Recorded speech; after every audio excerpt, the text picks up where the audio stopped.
Subscribe for daily boxing videos, guys. Well, it's fight night. Fight day. You know what I'm talking about.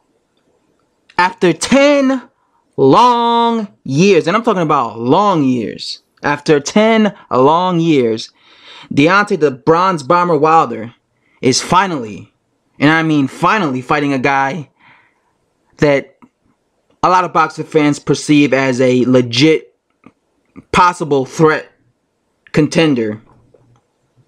So, it only took 10 years and 39 professional fights later, but it's finally here. Deontay Wilder has finally stepped up his level of opposition. It's sad that the guy he's fighting is 39 years old, because no matter how Wilder beats him, people are going to say he was up there in age, and that's just the sad truth, but it's the reality, you know. But now that it's fight night, I'm excited. I like this fight. I think it's an intriguing fight. You know, Deontay Wilder stepped in at 214 pounds, I believe, or was it 215 pounds for this fight? He hasn't been that light in like 10 years. When he fought Bermane Stiverne in the first fight, he weighed in 219, and I remember back then, I was like, man, Deontay Wilder's light. And if you remember, he boxed that fight. He used movement in that fight. Where here we are in the Ortiz fight, and now he's 4 pounds lighter than that. He's 215. So you want to know what that tells me? That tells me that Wilder is going to do exactly what I said he was going to do. Wilder's going to box. He's going to use his long arms, and he's going to use his foot speed. I know Wilder has shorter arm reach than Luis Ortiz, but he has faster legs, and he's more athletic. And Wilder's going to take full advantage of that.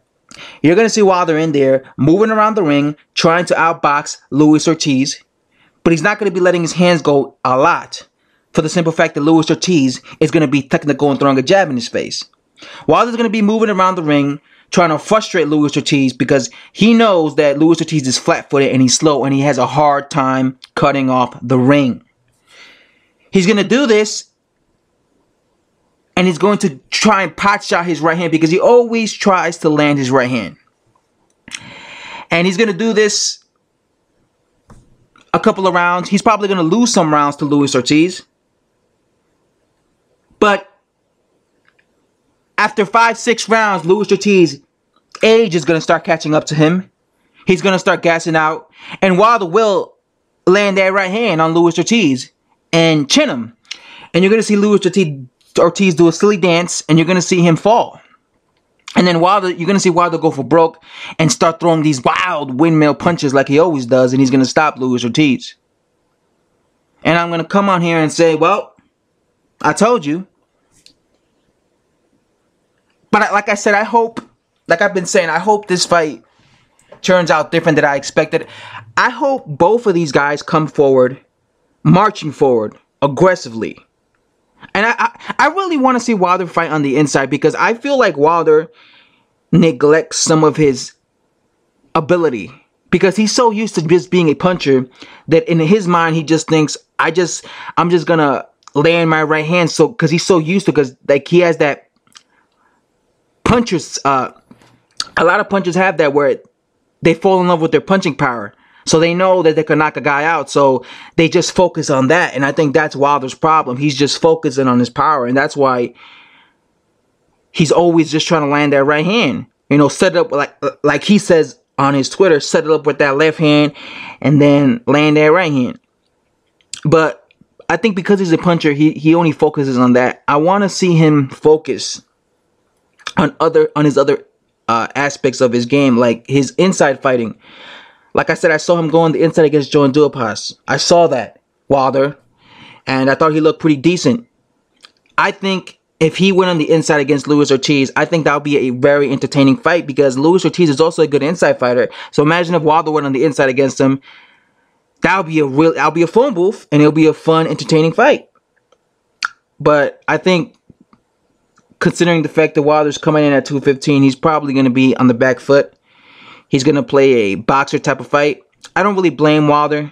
Wilder is taller than Luis Ortiz. He's more athletic, and he's much faster on his foot speed. So he's going to use that to his full advantage. Luis Ortiz has 39-year-old legs. Father time is right around the corner. So Wilder's going to take advantage of that, and he's going to box him. He's going to use his height and reach, and he's going to outbox Luis Ortiz. I don't understand why. I guess I do understand why a lot of boxing fans have a lot of high hopes for Luis Ortiz. He's Cuban. He's undefeated. He's perceived as Wilder's biggest test. But styles make matches, guys. Styles make matches. And Luis Ortiz is, because he's a veteran, he's not going to take risks. He's a veteran. Veterans don't take risks. Fighters, one thing I've learned in boxing is the guys who take risks are the guys that are young fighters. That's why the most entertaining fights are always with the young fighters, because they are more willing to take risks. But when you're 39 years old and you've been there, done that, you know that if you take risks, you're going to leave yourself open to get knocked out. You know, just ask Guillermo Rigondeaux. He was too intimidated to take risks against Vasily Lomachenko. He had to, but he was too intimidated because he knew the consequence of getting countered. But a young fighter wouldn't care. A younger fighter wouldn't care. He'll just march forward, right? But so yeah, that's why I don't think I don't think you're gonna see that much effort from Luis Ortiz. I know it might sound controversial, but I'm telling you, man, I know veterans.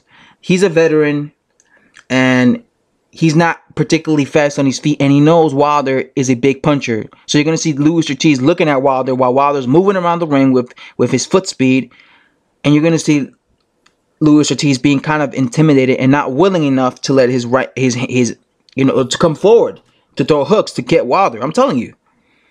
And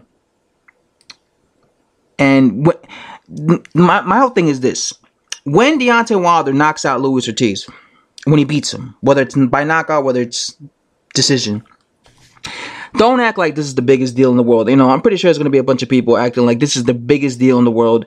Wilder is now the greatest of all time. He's not. It took Wilder 10 years, 39 fights to fight a guy that he should have fought 20 fights ago. So this isn't the greatest accomplishment, beating Luis Ortiz.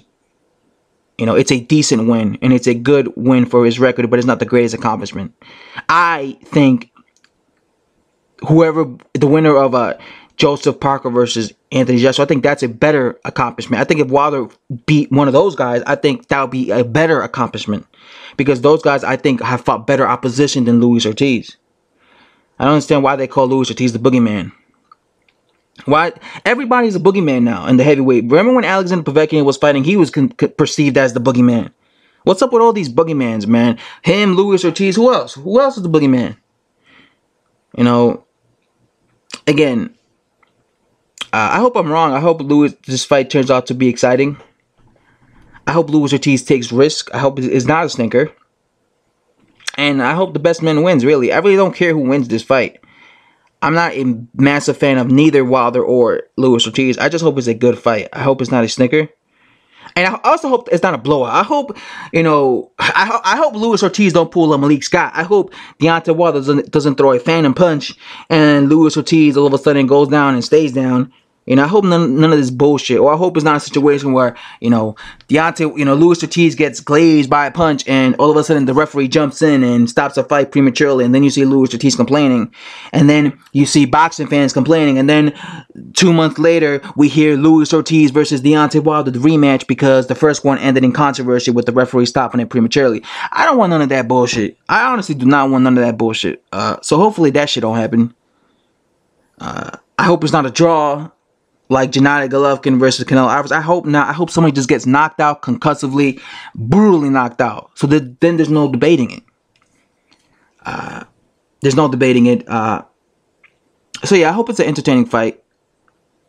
The undercard is decent, I guess you could say. I'm going to see the undercard. But yeah, guys, let me know what you guys think of this fight. And I'll see you in the post-fight interview.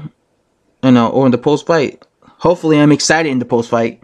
Hopefully, it's a good fight. Anyway, guys, I said subscribe to Daily Boxing Video, guys. And I'm out. Thanks for watching.